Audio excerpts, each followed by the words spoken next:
Hey guys, it is Andrea. As I promised, I wanted to make a presentation video for you guys. It's going to be in several segments because I don't want the videos to run too long. I'm at a hotel, so I don't have all my equipment to render video faster and stuff like that. So it's going to be short segments of videos. All right, so the first part, this is Illustrator. Hi, Illustrator. And I'm not going to go over everything that we went over in class in detail because we went over in class in detail for a reason. All right, but this is just to set up, some things to remind you of how to use things and things such as that. So the first thing that we did, and I'm also not going to be working with the same files that we have in class. I'm going to kind of work off of my own files on the fly because we can just create this stuff, pretty much everything that we did in class. All right. So the first thing that we did was we opened Illustrator, and this is where we are. We're going to hit create. Now, my setup looks different than yours for three reasons. One, I have the latest version of Illustrator, so that might be a little bit different. Two, I work on a lot of projects, so all of these that you see in the background, these projects are projects that I've worked on, so you might not have these in your screen. And three, I'm working on a Mac, and at school we work on the PC. So there are just a few differences, but I'll try to make sure that I am saying the ones that are for PC, so that you guys are, are set up to win. It's all about setting up to win. All right. So first thing that we did was, so this video right here is going to be about familiarization. We're in Illustrator. We're going to hit Create New. And then our new document dialog box comes up. We're going to set it for letter. We're going to set the orientation, make sure it's portrait. I'm working with one artboard, and the artboards are just different sheets of paper that you can work on. So just think about it. One artboard means I'm about to draw on one sheet of paper. Two artboards means I have two sheets of paper. So I'm going to do two projects on two sheets of paper, so forth and so on. So that's all that means. If I wanted to set up a bleed, I could set up the bleed right here. But just for now, I'm going to keep this pretty simple and CMYK. As soon as I have the settings correct, I can choose Create. And what we see is our one artboard, and it is set up in the style that we said to be set up in. Now, as far as familiarization, I'm going to go over the tools that we actually used. So the first tool we have is our selection tool. The selection tool, the purpose of this is to grab the entire object. That means the entire object as a whole, every single point, every single path, everything in that object we're grabbing to move around or manipulate or what have you, or transform. The direct selection tool, which is the white arrow, that one is to grab specific points. So we can grab 1 point, we can grab 2 points, we can grab 50 points, we can grab 1,000,000 points, we can grab as many points as we want, but we're very specific in targeting just those points and those paths only. Okay, so that's the direct selection tool. It just gives us more control, which is kind of cool to manipulate individual things. We talked about the pen tool. The pen tool allows us to set up anchor points and to control the paths, right? To control the paths and the way and the direction that they go in, which is kind of cool. I like it. We talked about the type tool. The type tool allows us to create type, pretty simple.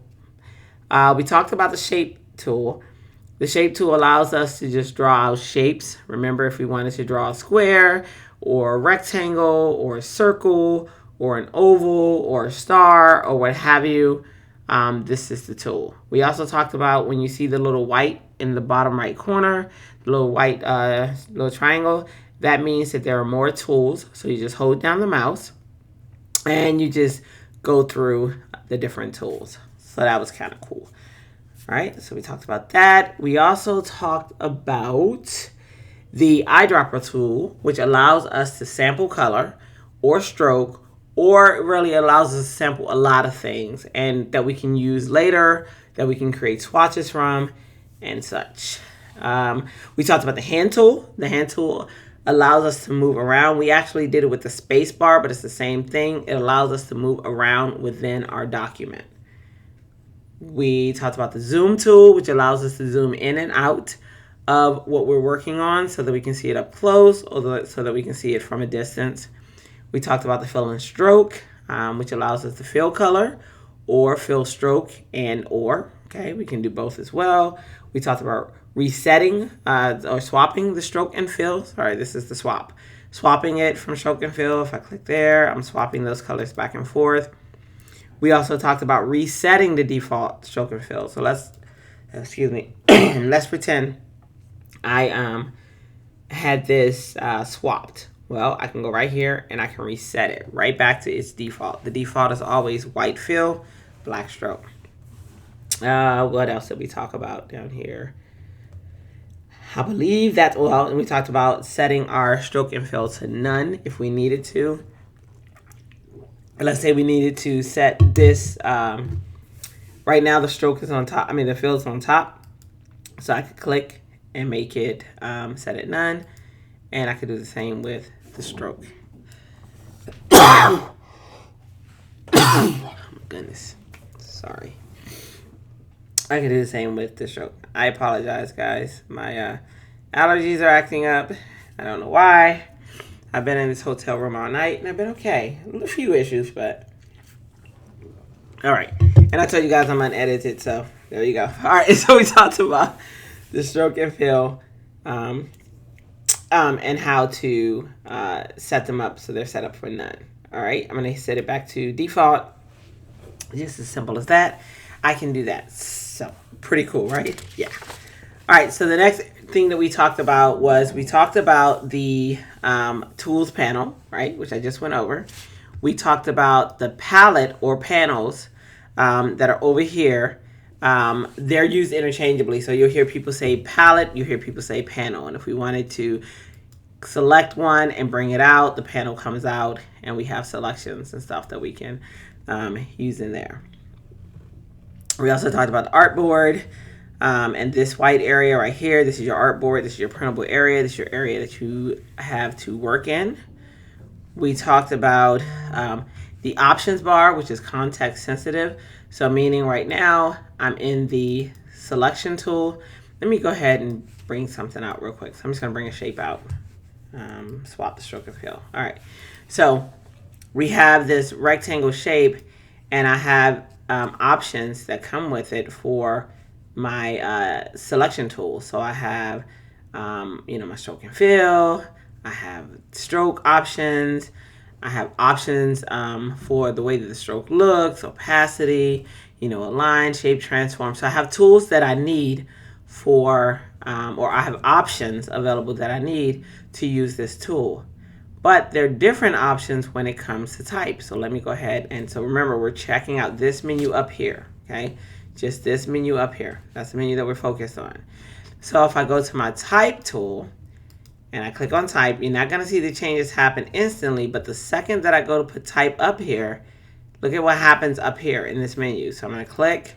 Notice now I have different options. I have options for character, I have options for paragraph, I have options for alignment, and things like that. I also have options, just other options that are up here because this toolbar changes based off of what tool we have selected over here. So it's context sensitive, and that's what that means.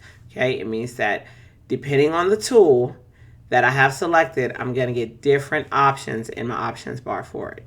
Okay, make sense? It does to me. All right, the next thing that we talked about, I'm gonna delete these, is we talked about our rulers. So I'm gonna set up my rulers. Okay, I'm hitting Control R. Okay, Control R will bring the rulers out for us. And what the rulers allow us to do, one is measure the page if we had a specific spot that we wanted something in, but also it allows us to bring out guides. And to bring out your guide, all you do is you're gonna click and hold the mouse bar, or click and hold the mouse button while you're inside of the ruler. See how I'm inside of here? And then I'm just gonna drag a guide down, and then I'll let go, and then I have a guide that I can work from. Makes sense? Makes so much sense to me. All right, So I'm going to end this one here so the videos aren't too large because I'm not at home and I don't have my rendering, equipment or any of that stuff. So I'm limited and I'm working off of a portable hard drive. So you can imagine, slow. So I'm going to end this video here and then we'll start the next video with going into a project. All right, guys. So I will see you in a moment.